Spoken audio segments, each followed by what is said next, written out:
You're welcome to JPAC TV podcast for this week. I hope you've been enjoying our podcast videos. Please don't forget to subscribe to our YouTube channel and follow us on our Facebook page, which is JPAC TV. Today, we'll be bringing you another interesting conversation, a broad-based one, from the creek of the Niger Delta to anywhere as far as Nigeria is concerned. The discussion will center on politics, governance, and every other thing that has to do with development and leadership.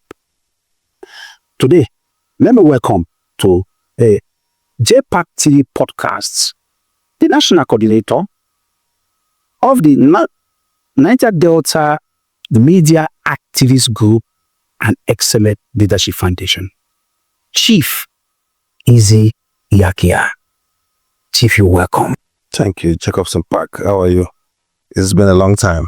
You've been in and out of town, and I think how's Abuja? Abuja is fine. The capital of Nigeria, a lot of things is going on there. It's a political nerve center of our nation. And that'll be very clement weather, and I think it's the best place for the Nigerian to visit. Good. Well, 2027 is just by the corner, but the activities of politicians is beginning to heat up a little bit faster than we envisaged. Let me start from the seat of power, Abuja, where you currently resides. Although just living between the creeks of the Niger Delta. Your party, the APC, are they G3 that a coalition is coming up and they are ready to oust you people from power by 2027? The ADC coalition. To me, I wouldn't say it's proper for us to start politics just 2 years into the governance of His Excellency Bola Ahmed Tinubu, because by now we should be talking development, we should be talking infrastructure, we should be talking a rapid improvement in our facilities, we should be talking about building a sustainable economy and growing our sectors. But currently, you too observe that the atmosphere has been heated up because of the coalition formation. So APC is not jittering, APC is firm and stable. But the bottom line is that politicians should learn to play by the rules. Politicians should stay by the game and begin to observe the ethics of true democratic tenets and begin to understand that it's not yet time for politics. Because if you recall, the INEC chairman said it yesterday that people should downplay these political outings and games until the time that the electoral guideline is stipulated for political activities to kick up. But however, you recall that the formation of the ADC have gone very far. I think INEC also a few days ago approved their current leadership of the former Senate President David Mark and the former governor of Oshun Areweshola as the secretary and the chairman substantively. But to me, I think all this should be downplayed a little. Let us allow the current president to build on the momentum and ensure that we can take a lot of our persons out of poverty. Because don't forget that a greater percentage of our citizens are living between the poverty line. There's widespread underdevelopment of infrastructure. Recently, you saw what happened to the rail line. You saw that most of our roads are impassable. You look at the insecurity.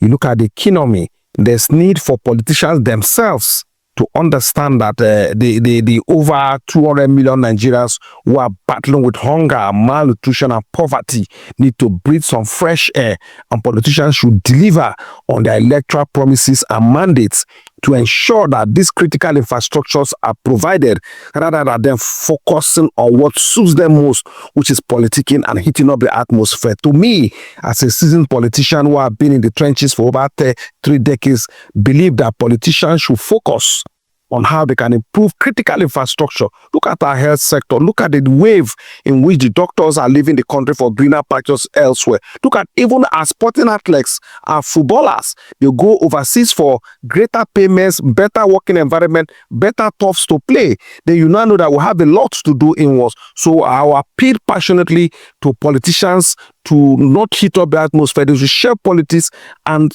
collectively collaborate, harmonize, so that we can build our infrastructure, improve the society to make it a better place for the downtrodden moving forward. If you say they should downplay, the president, some person have said that he should come out and say, look, even the social supporters should leave this show about endorsement, because we see various groups endorsing him state to states. One.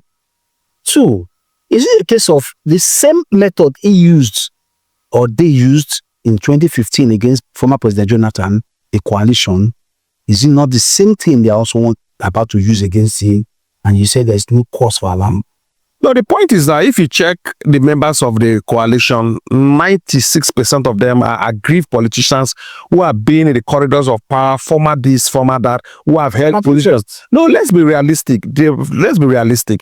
Take an instance of the former governor of Rivers State, who has been a speaker for over 8 years, who have been a former governor for over 8 years, who have been a minister for over 8 years. Then you now ask yourself, what is this still looking for? You ask of the chairman of the coalition, who is the former Senate president, who have been a former military governor in then a long time ago, who has been a Senate president for so many years, who has been in the corridors of power. You ask Raul Zareboshla, who has been a former minister, former governor. What are they looking for?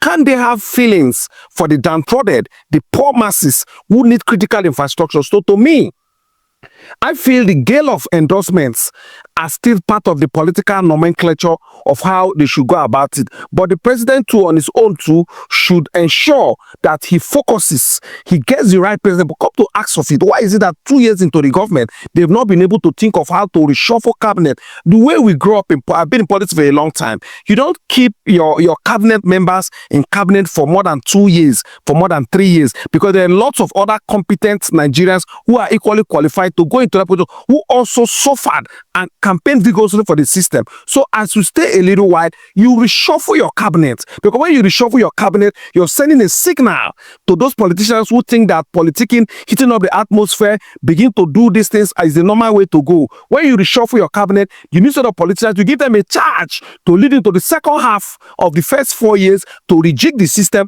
and set a proper trajectory. So most of the ministers, most of the commissioners, most of the politicians, they feel that it's business as usual because they've not been reshuffled. The cabinet have not been shaken. So the president and his handlers should send the right signals to politicians within the system, so they will know that the essence of governance right now is to create infrastructure. Look at the East-West Road. Look at the Lagos-Ibadan Road. Look at the road from Kwara Namuda to Kaduna. Look at the road from Port Harcourt to Uyo to Akwa Ibom. All these roads are impassable. That is why when you travel down Nigerian roads, you see that it is difficult. You only see the poor persons on the road managing themselves on commercial buses. You no longer see the bushers on the road. They fly all the time. So, but if we create the right environment, you know that Nigeria is a beautiful country where you can crisscross with your cars and do as a tourism if you're traveling. So to me, I really think politicians should downplay, in as much as there are endorsements, it's part of it, but the president should send the right signal by rejigging the cabinet to put in the right machinery and inject the right blood, so that politicians from outside will know that he's focused on building the capacity to improve the government, moving into the second half of the first system of his 4 years in governance. And when the president rejigged his cabinet when his audio is not in the country, he came back from Brazil. He didn't spend up to 2 weeks. He has gone on another leave again. The president travels too much. Nigerians are complaining that how will the president rejig, just like you using your word, when he's not always in the country? This president, don't forget, is one of the most experienced presidents this country have ever produced in the history of our political nomenclature. But the bottom line is that there's an essay who is in charge of a peer review mechanism that keeps preview to ensure the performance of ministers in the cabinet. There's a system. So when the system is functional, it will make provisions to ensure that the ministers are changed after maximum 24 months, minimum 18 months to be able to set the right trajectory. So his traveling is not out of place, because most of the traveling he has made is to ensure that he brings in foreign direct investment and be able to get the right portfolio and investment structures to be able to recapitulate our foreign direct investment and increase our our foreign reserves to be able to keep us at par. No wonder the current dollar rate now is very stable, and you can see that there are some investors that are coming in. But the bottom line is that he has a minister ministers, he has chief of staff, he has the secretary to government, who is the coordinating portfolio section of the government that will be able to coordinate the other ministries and ensure that there's need for a review of the cabinet. But the bottom line is that, to me, I feel that there's need for the subnationals, the state governors at the various level, who today now, by the nature of the removal of the subsidy, which are beating so hard on the downtrodden, who is paying the bitter price for the removal of that subsidy, that have been able to, one way or the other, increase the IGRO, where currently now subnational governments and governors are receiving triple their regular allocation, running into billions. And also, you can observe that the crude oil pump price has been able to increase. And today, currently now, we are doing over 2 million barrels per day as a result of the effort of the former minister for state petroleum, who was able to set up the Tantita. That Tantita today now is working so hard to ensure that the creeks are stable. The issues of illegal bunkering have been downplayed seriously, and our production level have increased. So with that increase now, you can see that the IGR2 have increased. So the implication is that subnationals should be able to water the ground and create critical investment, because whether I like it or not, Nigeria is an interconnected state, where from one state you connect to that state, from the other state you connect that state. So if the governors of the individual states are proactive enough, if they put on their thinking caps and they work pragmatically and develop their individual states, like if Bayelsa is fully developed, Delta is fully developed, it's a connecting point. River State is fully developed, it's connected. Abia is developed, it's connected. Akwa Ibom is connected, and that's where it connects up to the north. But when the individual state governors are not really working, their states are in deplorable states and they cannot connect properly, it now breeds massive poverty. And everybody will now be heading towards Abuja to go and crowd up the city. So to me, I think the current situation now, by the effort of the president that have increased the IGRO, should enable the state governors to think outside the box and create critical infrastructures. What is it there to do?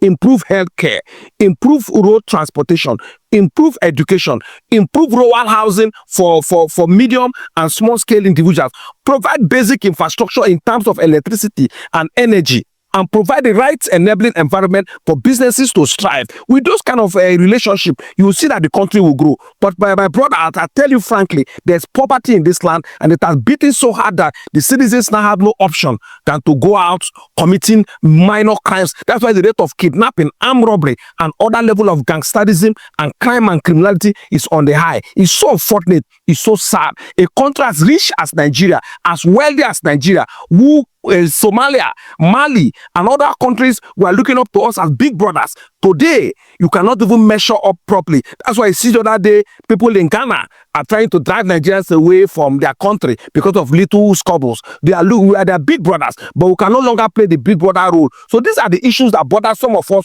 who have our hearts in the ring in this political discourse for too long. Now, a green picture is what you've just painted, and that picture, which is what the coalition and other political parties are making, that the problem seems to be bigger than President Bola Tinubu, and so Nigeria needs a savior. Former President Goodluck Jonathan has been called upon by some individuals to throw his hat into the race. What is your opinion? Do you think he should get into the race to come and salvage Nigeria, as some persons are asking for salvation? Sorry, that's a very unfortunate position, because to some of us who have followed the trajectory for a long time, we know that the former president has been there once. He was a former deputy governor. He was a governor.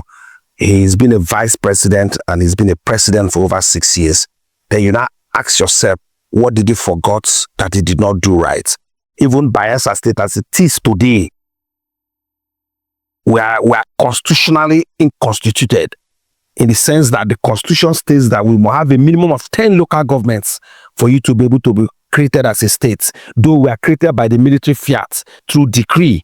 So they suspended the constitution. So when President Jonathan, our own son, with due respect, our own elder statesman, came in there as president for 6 years with all the influence, he could not muster the right resources. He could not muster the right connection. He could not muster the right contact to be able to lobby the National Assembly to be able to increase the number of states that Bayelsa have, to make it at least minimum 24, or to mash up the constituency, or 32, or to be able to create the required local governments. Rather, he allowed that flow for over 6 years. Rather, he thought of making a constitutional conference where billions were spent, and today that document is gathering dust in the presidency. So to me, people should look inwards. He's an elder statesman. He has traveled around the globe. Today, UN is using him for international peacekeeping, electoral reforms. He should focus on that area, because the worst that will happen to him is to come back again. And if he doesn't make it, it will be so sad, and that might tarnish his political image. So to me, my candid advice to him is to play a big brother role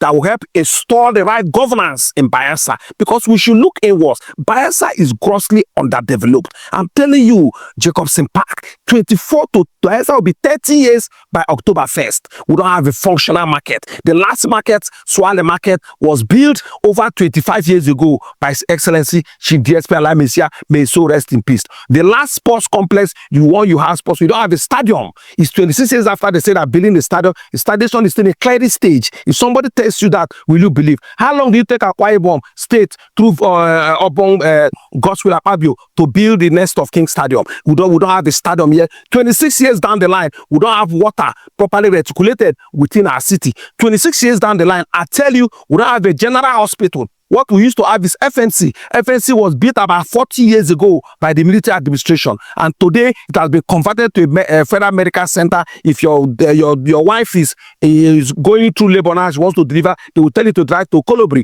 or you possibly go to the Opolo Referral Center that was built by His Excellency Chief Timi Priseba over 13 years ago. No expansion. Even we was about to complete the 500-bed hospital that Alamesia, in his wisdom, may so rest in peace, was put in at the middle of the city there to serve the locals and serve the state. That's a world-class hospital with a diagnostic center. Today, it has been converted to a federal medical university in a stakes, where unfortunately today they have about 8 universities. All the local governments now have university. Is that the way Harvard was built? Go to Ogbia, you have Federal University Otueke. Go to Sabama, you have the Health Science University, you have the University of Africa, Toroduwadia, 2 universities in the local government. Ask yourself, is that what they call development? Go to Southern Niger, you have the Niger Delta University. Go to Southern Niger, you have the Federal Polytechnic. Go to Nembe Basambre, you have the University of Agriculture. So at what point do our leaders lose focus? At the end of the day, we will now multiply institutions. Excuse me, let me land. Excuse me. Now we have not built critical infrastructures. One university, Harvard, have over multiple departments and campuses. Look at what Wike did in River State. He rather decided to distribute the campuses of the faculties in the different local government to expand River State investing. They didn't go and be multiplying universities there. So the point I'm making is that Jonathan is not coming to become a governor. He's coming to become a president. But he must build capacity from his states to be able to go to the national. He has been there before. My candidate advice for him, which party does he want to run for? If you say he wants to run in PDP, don't forget that since he lost the last election in 2015, he abandoned PDP. He has never, I'm not a PDP president, I'm a chieftain of APC, but the truth must be told all the time. After he lost the election, did he stay close to build that party? Did he stay close to help grow the party, to nurture the party as a true sportsman and a statesman? Rather, he left the party. All their activities in the last since 2015 till today, over close to how many years? 10 years, he has not been participating in PDP activities. All their conventions, all their activities have been absent.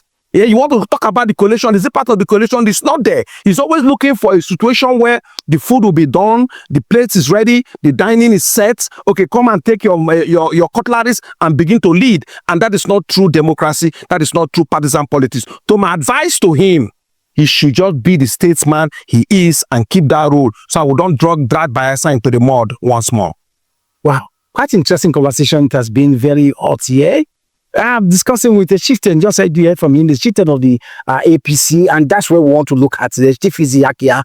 Chief Izzi Yakiah, and you just spoke about the comfortability of the APC at President Bola Ahmed does not have any cause for concern, that rather he should be allowed to consolidate his good work. But the PDP have zoned their presidential ticket to the south.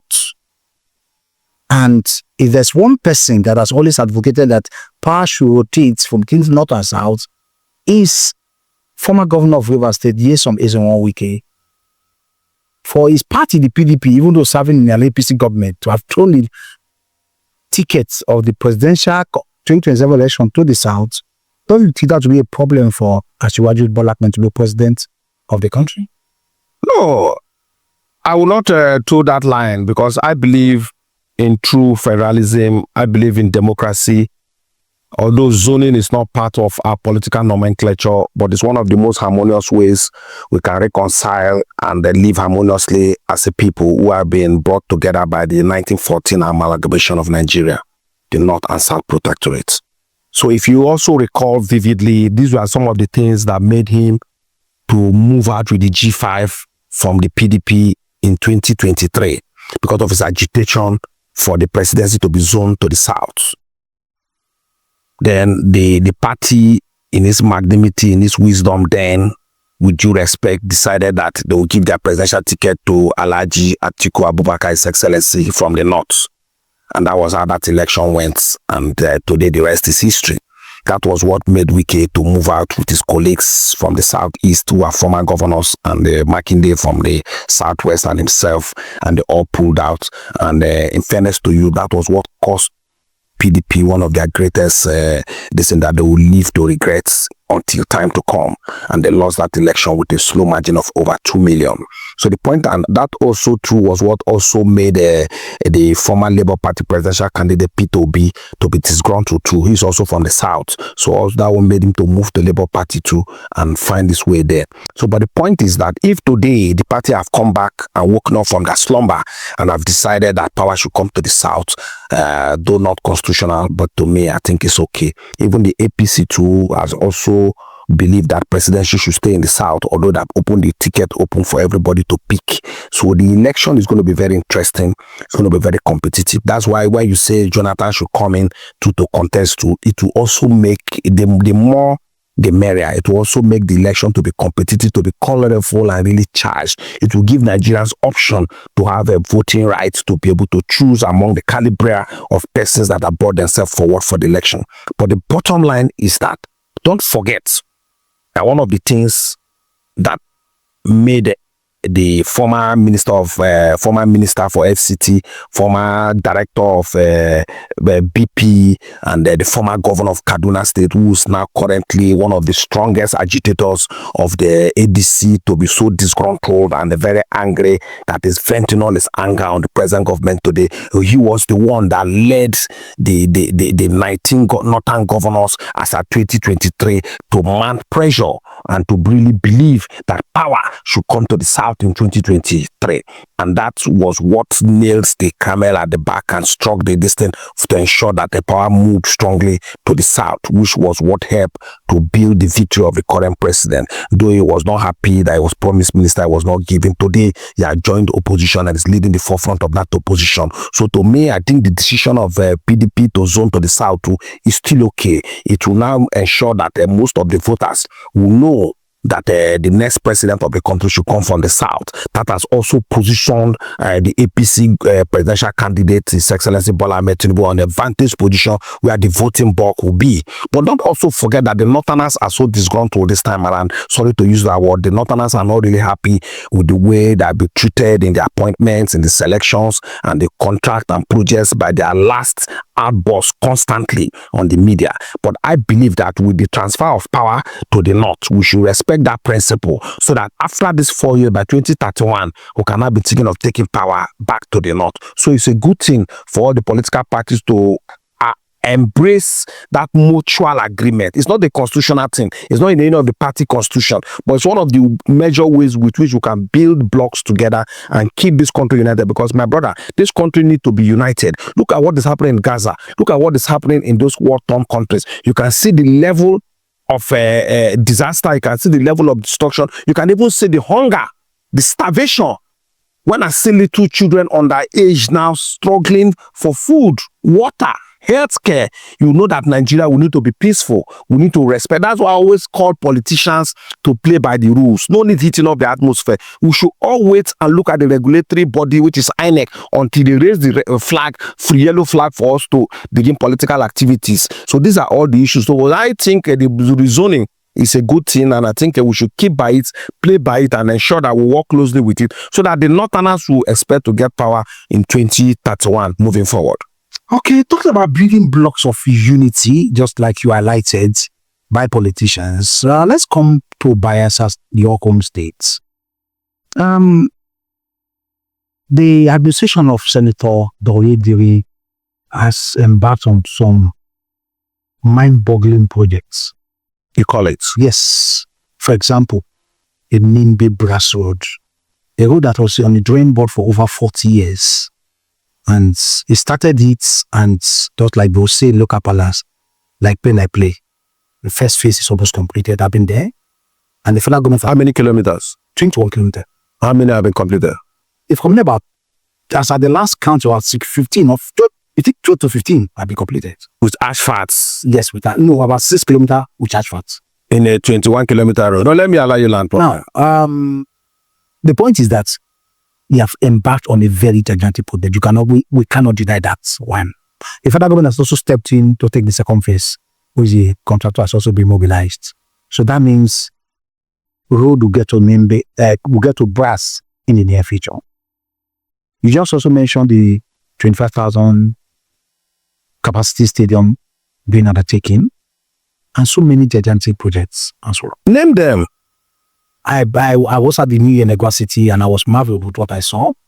Wonderful. How many roads did you see there? I saw about 8 roads. 8 internal roads. Yes. Are they dual carriage? Yeah, dual carriage. With street lights? With drainage facilities? Wonderful. Connected with the internet system? Yeah. With underground cabling? Yeah, I'm telling you, I was marveled what I saw. And so far, your scorecard, how would you rate the government of Senator Doye is going into the 3rd year of his second tenure? Thank you very much. This is one of the most articulated questions that is very strategic that you have asked, particularly from the fact that I'm from Yanagwa. The state capital is my village. If you dig deep into this earth now, most of the skeletons you see there are the skeletons of my great-grandfather. And so I'm touched, I'm pained by the level of underdevelopment within the city capital. But however, I wish to look at the issues that you have raised, and I'll be able to analyze them critically, because when it comes to issues of Bayelsa, I'm very passionate about it. If you want to start with the issue of the Nimbe Brass Road, to me, I feel it's a bold step, but it's a colorated with a political coloration, because the hyping of that project was very high during the last election. And today I was thinking that in 8 years, if you are piloting a 21-kilometer road and you are just 6 kilometer asphalt, I think you are not up to 50% of the work you are doing there. So, but see, I'm not putting it into concern the terrain of that place. The terrain, no doubt. That is why sometimes I feel so sad that most times when I take my NGO or tour of facilities, I move into the Ministry of Works, I see that they don't even have excavators, they don't have swamp boogies, they don't have earth moving equipment, they don't even have dredger. We are supposed to build a world-class Ministry of Works with highly sophisticated equipment. The last time I went to Lagos, I took a tour to the company that's building the coastal road. My brother, if you see the equipment that they kept on ground already, you know that they're ready to deliver that road. So why is it that up to now, 29 years down the line, the Bayelsa State Ministry of Works cannot have an asphalt plant, yet we keep parading works commissioner after works commissioner? Go to that private account now, you will see billions rolling there. Yet if you look at the facility of the Ministry of Works, it's nothing to write to my back. So when you talk about the terrain, if you position 24 inches by 14 quarter dredgers on that anchor, pumping both sides, firing on double cylinders, my brother, you pump that road in 6 months to the destination you are going to. So the point is that let us not always play politics with development. So that is the area with the brass issue. He has tried, but because of the lackadaisical attitude of the contractor and the payment system, because when you mobilize contractor to site, you should be able to mobilize up to 70-75%. People are saying the former minister for former minister for education, former governor of Old River State, current minister for FCT in Abuja today, His Excellency Barrister Izzi Yakiah, not his fan though, that is doing very well, is working hard, they work in Port Harcourt, is because of his payment model. Yeah, what they work a contractor, get a competent contractor, not roadside contractor. By today, if we have governance in Bayelsa, Julius Berger, go to Germany. I think the governor makes a lot of overseas trips. Some of those trips, you convert it to discussion with construction giants and making them to relocate their substation to your state so that they can operate within your state, working with the master plan. Where is the master plan of Bayelsa State? Have you seen it before?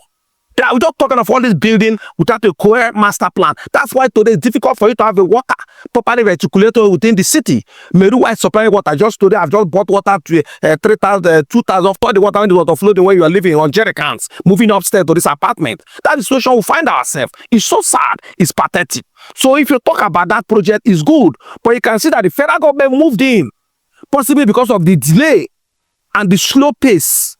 Because if the contractor is mobilized up to 80% with proper supervision and a task force to monitor its operation, that road will not be 6% asphalt, as we are talking about 6 kilometer asphalt, 80, how many years now? Close to about 6 years of this administration. Though they will tell you they are doing the Opuruma road, they are doing the road to Agi. But all these things are things that we have been hearing all this while. What is happening in Yenagwa? You talk about Yenagwa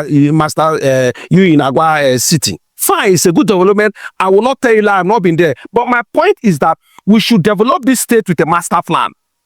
Go to look at all the species of most of the governors who have governed this state. None of their species have you heard them talking about master plan. The master plan is supposed to be at the palm of 90% of the indigenous of this state, knowing what is developing. So if anybody is building a champion in your area, you'll be able to walk off them. My brother, in your building is not in the plan of this area. Oh, this thing is wrong. Please, can you pull it down? If it doesn't pull it, you go to the fiscal planning authority and report the issues. But none of us, some of us, although the few exposed ones like us that have seen the plan, where is the master plan of this city? Government after government, governors after governors come, they develop the city the way they like, put this one here, put that one there, put that one there. Is that the way they build the city? Go to Abuja today. Most of them, every week, they travel to Abuja. Don't they like the way that city is? It's a planned city. After every building you can connect, there are 8 roads leading to every particular apartment. Come here. The only way you can get to this master is the only way you come through here.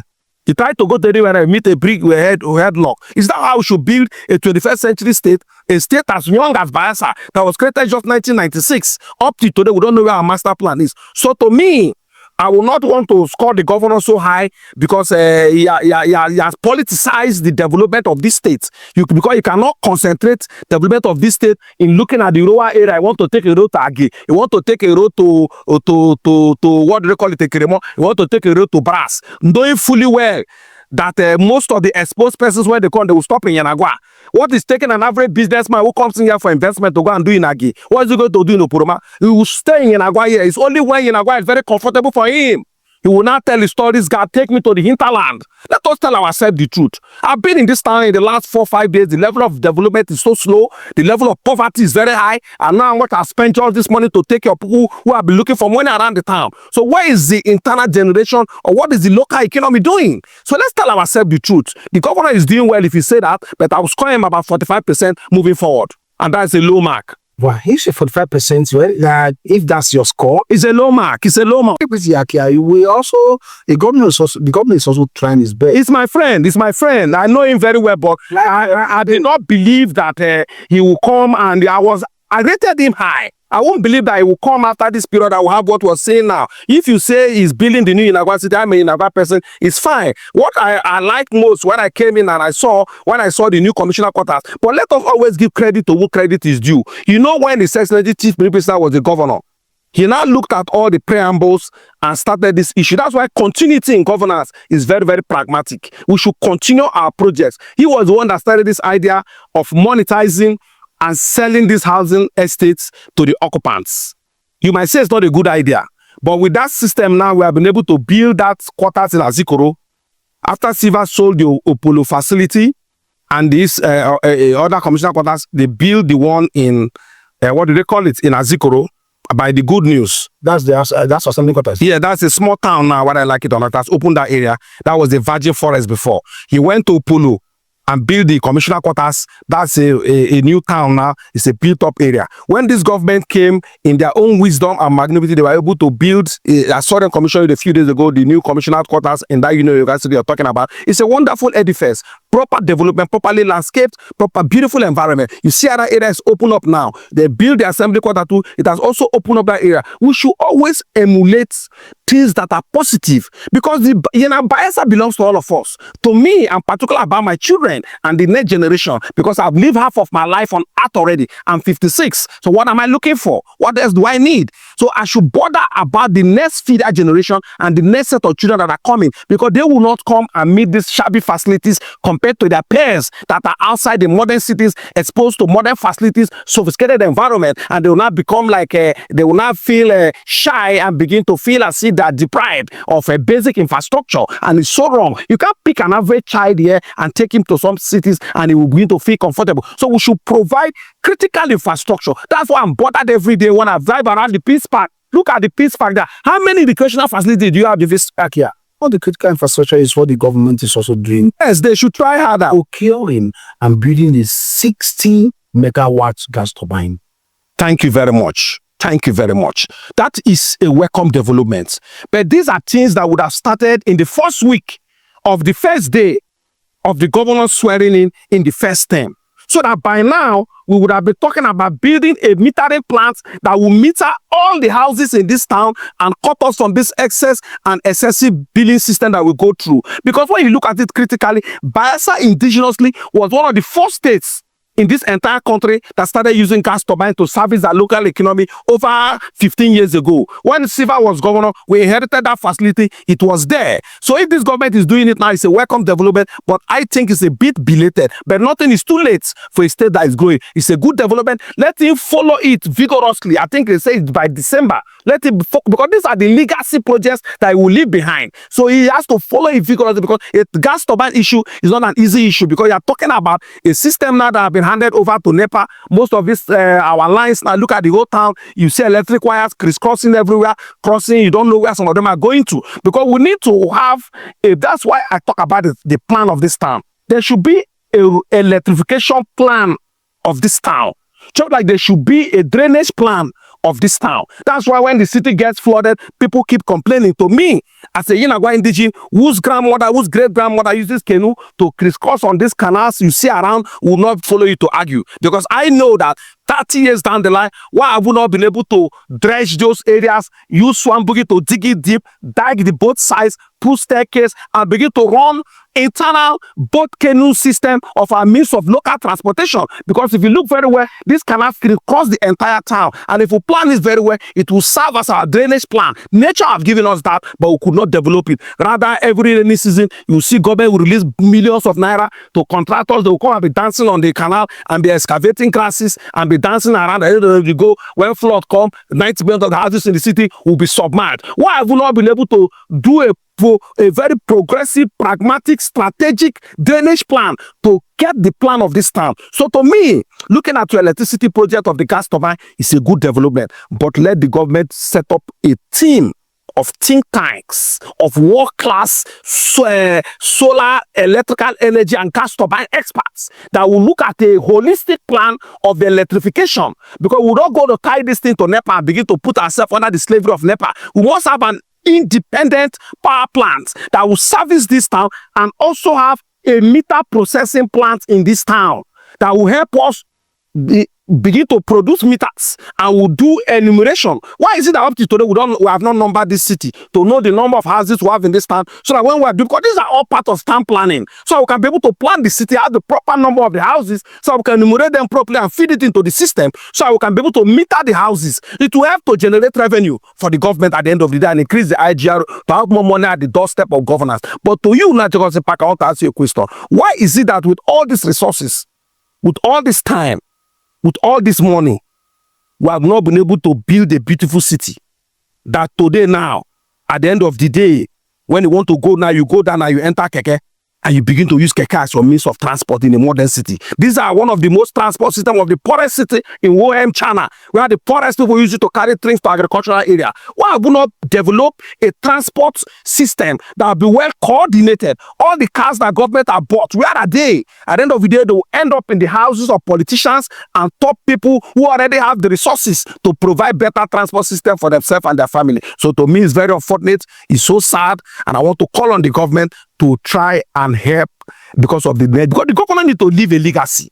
In the next 24 months now, it will be about rounding up. What are the landmark projects, the legacy projects? Because if you continue these projects, you don't commission it to, how do you put your name on the sands of time and the gold emblem that will be on the commissioning board? That is are the things that should bother people. You should be able to start up a project, put the right timeline, charging the contractor, and commission it so that your name will be there. So that tomorrow, even if you are not living again, may so rest in peace, or let posterity judge you. So that at the end of the day, they will know that at so time, so project was conceived and it was commissioned within the time frame of the government. So to me, I don't believe in abandoned project. Look at your Tower Hotel. That Tower Hotel, as at 2006, was at the second floor. Well, His Excellency, the former governor, took it from second floor to 18th floor. The former governor that took over, who is now a senator, serving one of the senatorial districts, His Excellency, the Siraki Dixon, now came there, did perimeter fencing around the place. That's the fence I've seen there. This government have not gone in there to do anything. Look at those that should be a landmark historic project, because that's one of the tallest buildings in the Niger Delta, if not the South.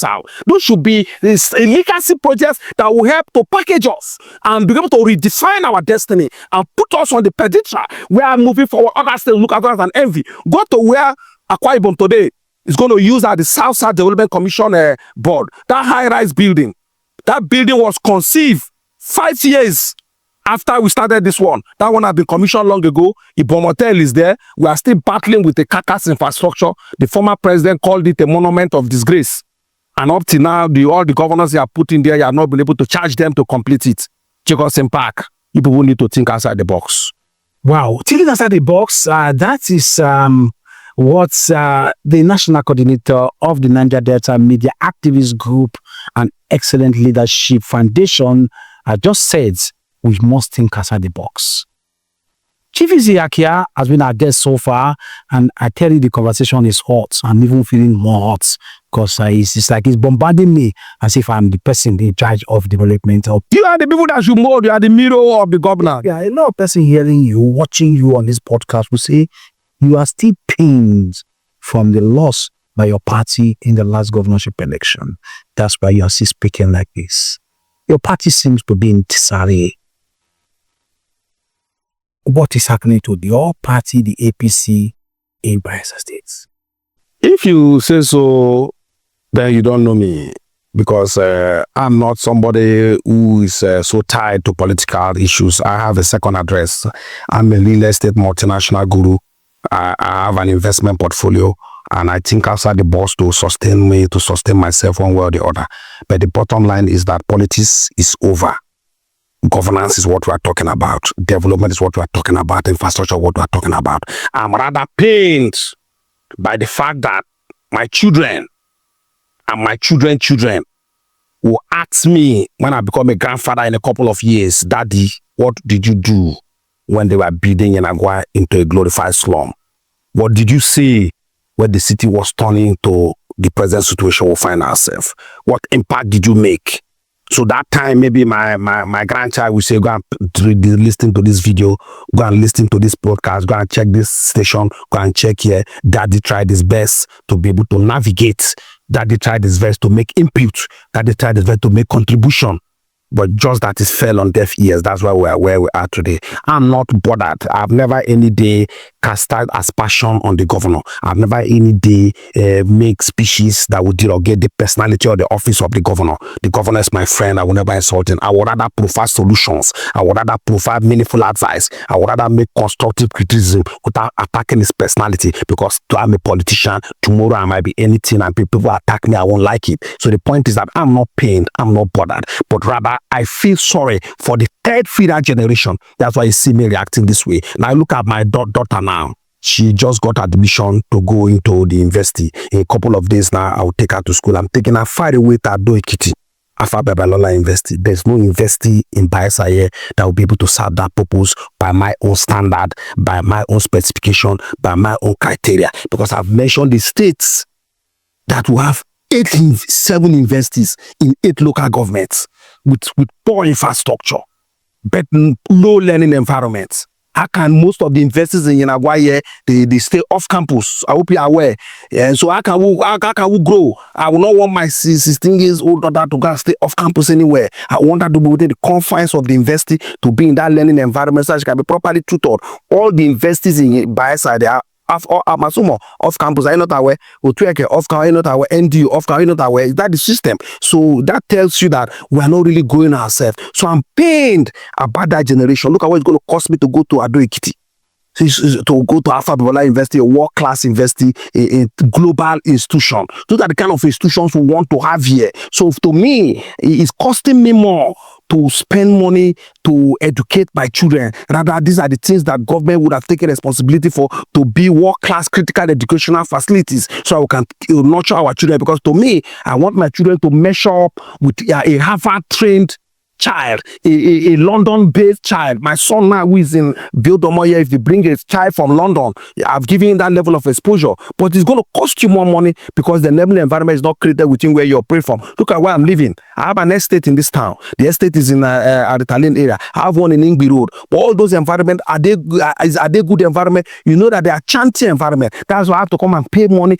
to live in this environment. So these are the things that pay me. Because if government provides an enabling environment for some of us who are contributed enough in this state, will find life easy and make a better living out of it. But they decide to relocate to Abuja, not for favor, not for frivolity, not for fun, but to be able to get myself in a system where I will not be where I'll be antagonistic or I'll be anti-government. I want government to operate freely and have a leveling playing ground so that they can produce results for generations yet unborn. That's my philosophy. I'm not pained about the last election. The last election, you know the history. You know the history of the last election. You know the philosophy of that election. You are a journalist. You cover that election. You saw how the ruling party, PDP, was protesting since Thursday to that election. Wednesday, they've almost considered defeat in that election. You saw what happened before results that were supposed to be collated in the local government areas were brought to the state capital for collation, which is against the Electoral Act. You saw how unit results were brought here to collate. And you know the history of that, but today the rest is history. History because Supreme Court have made affirmation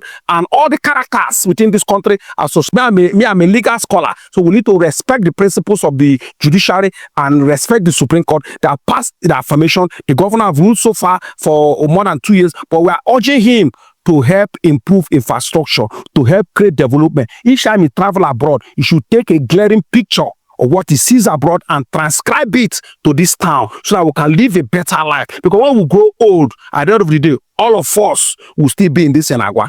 At 80, he as a governor will not go to anywhere. Will still be around this Senagwa. So it's the environment you create is the environment we are going to inherit when we get old moving forward. Okay, young party, the APC, held an expanded stakeholders meeting just a few days ago in Yelegua. Yes, that's what brought me to this town. Key members, chieftains of your party, were conspicuously absent. Have you really healed from the events that led to your defeat in the last presidential election in Bayelsa State, your party, the APC?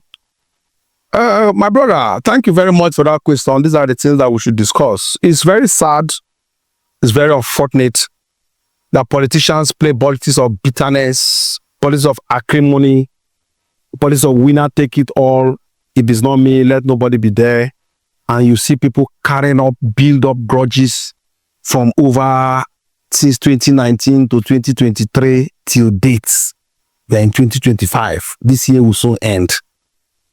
Some of us have lived our life above all this petty mediocrity and petty issues. So for those persons who did not attend that expanded 12 stakeholders meeting, that was the best ever conducted in the history of any political party in these states, not even PDP, not even Labour, have conducted that level of stakeholders meeting. You were there, you saw the attendance, and some persons, for their own personal reasons, not known to me, failed to attend the meeting. I wish them well. Because the meeting was a meeting that would have brought us all together to be able to air our views and look at the issues. To me, I feel sad rather when politicians think of themselves rather than the next generation or the crop of persons that they will leave or bequeath leadership to. We are not growing younger. We are definitely going to leave this earth one day. So we should set up structures that will be able to ease up transfer of leadership to the next generation. So for you not to attend the meeting, I think it's your own self. Even one of the top leaders was the one that convened this meeting to this current dates through proper communication. And he is not there, and he failed to even direct his lieutenants to be able to attend the meeting, if not for anything, to be able to extract information from that meeting that will help planning, development, and growth of the party. Because to me, it was the national that was there. The national secretary was there of the party, Ajibada Bashiru. The South chairman of the party was there. The national vice chairman South of the party was there. The critical stakeholders of the party from the national were there. So if you don't respect Izzi Yakiah, you don't respect the Bayelsa APC. So you don't have respect even for the national that are there. You don't even have respect that the purpose of that meeting was to even endorse the president to whom we all pay allegiance to. Have you gone to South Korea before? In South Korea, every house, you have the picture of the president in your parlor. If you don't have it, you're in problem.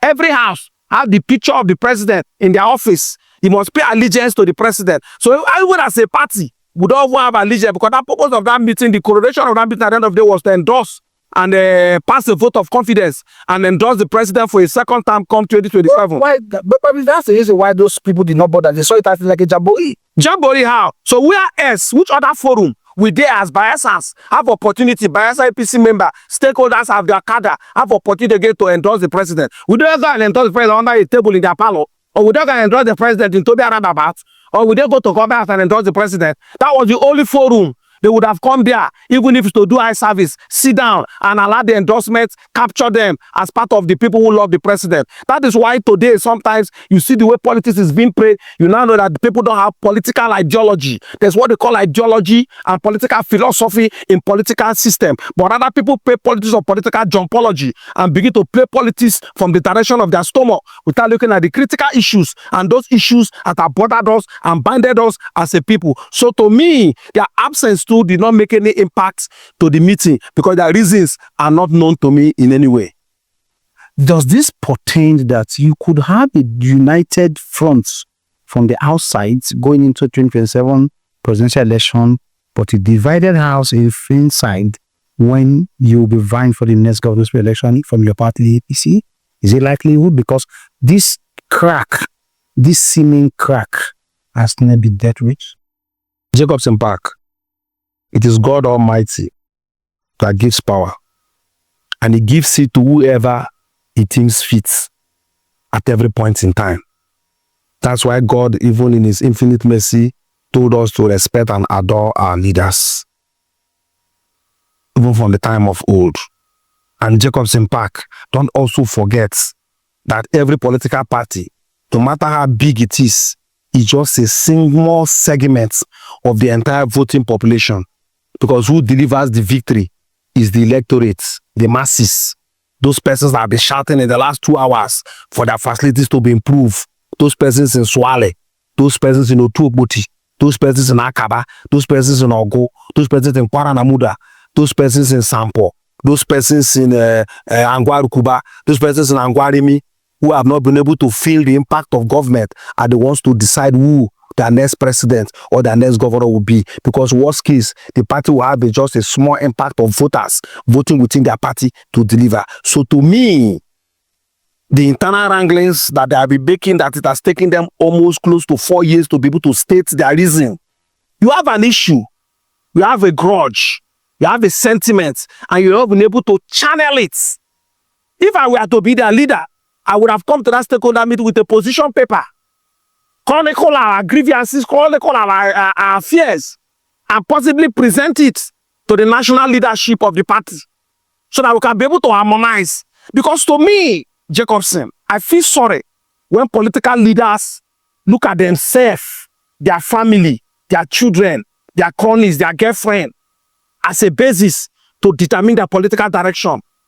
When at the end of the day, the political party as a segment have a mass log of persons who have not benefited in the last 13 years, who have been battling with hunger, malnutrition, and poverty.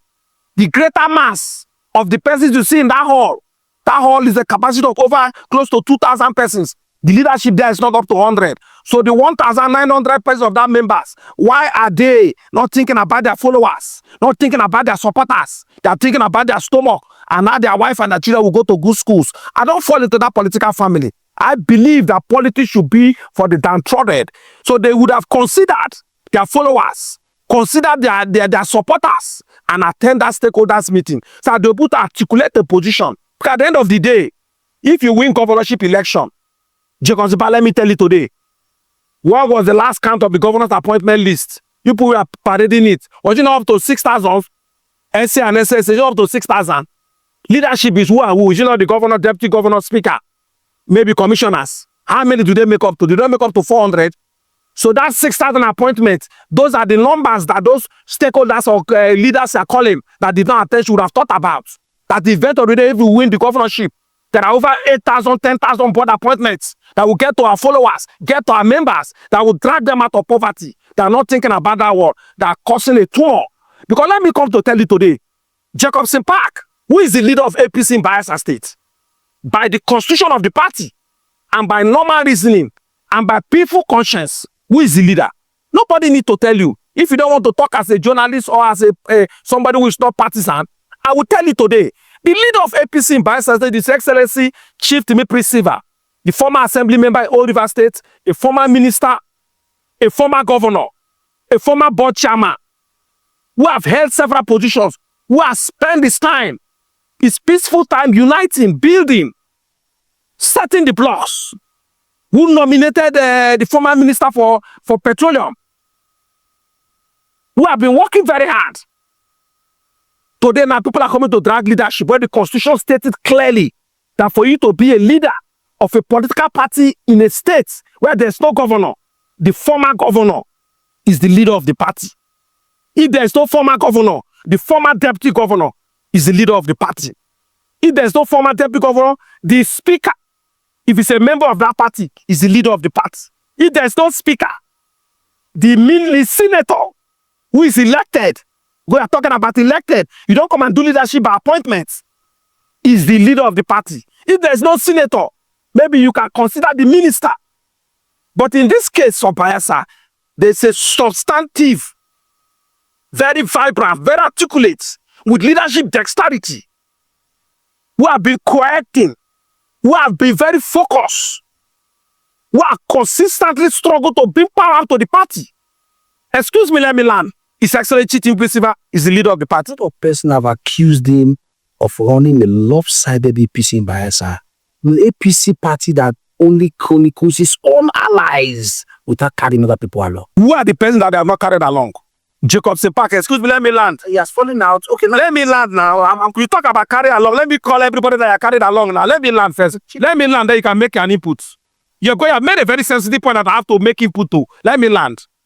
Who has he not carried along? I want to start from the top. The former senator, who is now a current minister for state petroleum, distinguished Senator Enikin Lokpobri, who is the minister for state petroleum. When Siba was governor in 2007 to 2012, when Enikin was about to go to Senate for the second time, I don't want to mention names, a lot of persons kicked against it. It took the bold courage, that is what the Civic Motor Program is having today, courage of His Excellency Chief Timi Silva to nominate as the sitting governor Enikin Lokpobri to go back to Senate for a second time. Against the wish of so many Bayelsans, Enikin knows that. It was the same Chief Timi Silva, in his bold hearts, open hands, that nominated Enikin Lokpobri for Minister for State Agriculture in 2015. Despite the fact that he was the last person who came to join APC. I've been in APC for 13 years. He was the last person that came to join APC. They made him campaign director and nominated him as minister in 2015. Silva did that. Let me leave that side. His Excellency Chief David Lion, who was the governor-elect in 2019, who nominated him to be governorship candidate when he won that election. Though the Supreme Court in its magnanimity and wisdom thwarted this thing that gave the governor victory. Is it not Silva? Those are some of the issues that make Silva happen with Enikin Lokpobri today. Today, all of them, they are friends. Who do you want to call again? You want to call Izzi Yakiah? That Siva carried along and carried and made him assembly, made him house of rest and took him to today? Or you want to call Senator Dege Remia, who was with Jonathan and he had a federal appointment with FEMA? Siva nominated him as a senator, battle for him to win the Senate. Second time again, Siva went against the wish, although APC don't operate zoning, went against the wish of the people. The Bayelsa is operating a zoning principle. Are you not aware that they operate a zoning principle in that east? But Siva still gave Degi ticket for second time against the zoning of that area to make him go back for Senate, and he couldn't win that second time. Whose name do you want to call? Who are the people that today now people will not look God, but we should tell ourselves the truth? Who again do you want to call that is in that opposition, that are ganging up? To me, sometimes people should look beyond politics and let us live and let others live. In fairness to you, let me tell you, To say enough for supposed to be took upon for some person to be disgruntled? no. It is only Chief Timi Prisiva, the former governor, former minister for petroleum, who today has stabilized the entire Niger Delta region through his Tantita projects that have employed thousands of youths and sent a lot of persons overseas. Who today, through his effort at amnesty, that have employed thousands of youths, sent a lot of them overseas for training.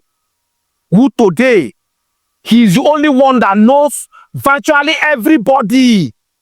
When they want to give power to somebody who knows Rodo, that knows everybody, that today will see you and call you Jacobson Park because he knows you. That will see him tomorrow and call him by his name because he knows him. Not to give power to people who, when they get into power, they will be power drunk. And they will begin to parade themselves for they know 4 years don't reach. There will still be poverty, there will still be underdevelopment. Give power to who will use power with value, with maturity. Above all, give it to the most experienced politician within your rank. And in that circumstance, Siva is the most experienced. You know it. What are the issues? Have you not gone to Akwa Ibom to see the level of change and development in Akwa Ibom? Look at Bayelsa, we have an airport. Akwa Ibom to have the same airport. Today, Akwa Ibom was created a few years after Bayelsa was created, not up to 5 years. Go and check the records. Today, Akwa Ibom Airport, they have been able to build their own and brand their own airline in Boom Air. They have fleets. Just last week, I went there with my NGO to do a project evaluation tour to a consultancy firm.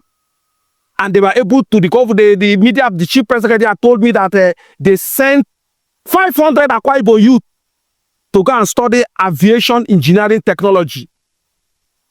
And they did send them to the present administration. No. It was the former governor, the banker, Udom Emmanuel, that sent those people, 500 of them.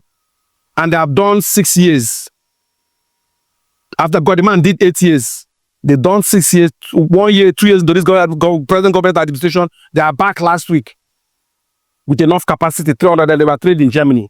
That same governor sent 300 of Akwa Ibomers to go and study piloting, to pilot their planes, because this plane go with 2 pilots. Air hostesses.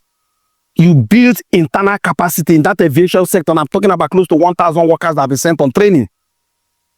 What have you developed in your Yanagwa airport here? That you are running United airline for one trip in a whole week.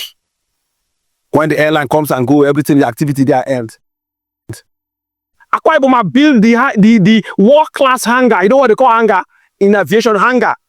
Second to none in West Africa. Even when the aviation minister, Festus Keyamo, came there, he was shocked and marveled that they not even involve the federal government in building that kind of facility. Look at their documentary program. You see that we have a long way to go. We need to get ourselves exposed. We need to inject capacity into our system. We need to breed our people. To me, I believe politics should be played with the right circumstance, not witch hunting, not blackmailing or balkanizing. We should rather provide solutions with worthy examples around to be able to guide our government to prosperity that you people say you have on the ground here. On that note, I want to say thank you so much, Chief Izzi Yakiah. God bless. It has been an explosive conversation with you. Yes, sir. Hopefully, we'll get to speak more as the days get closer towards the general election 2027. You meet me my new location in Nairobi, Kenya. I will do that. It's okay. Well, have you enjoyed the conversation today? It has been exclusive. Anytime discussed with Chief Izzi Yakiah, who is National Coordinator for the Niger Delta Media Activist Group and Excellent Leadership Foundation, is always exclusive. A chieftain of the APC, just hit the subscribe button on our podcast on YouTube and also on our Facebook page. Follow us. Until you come your way next time again, I am Take Off the Back, your host. Thank you.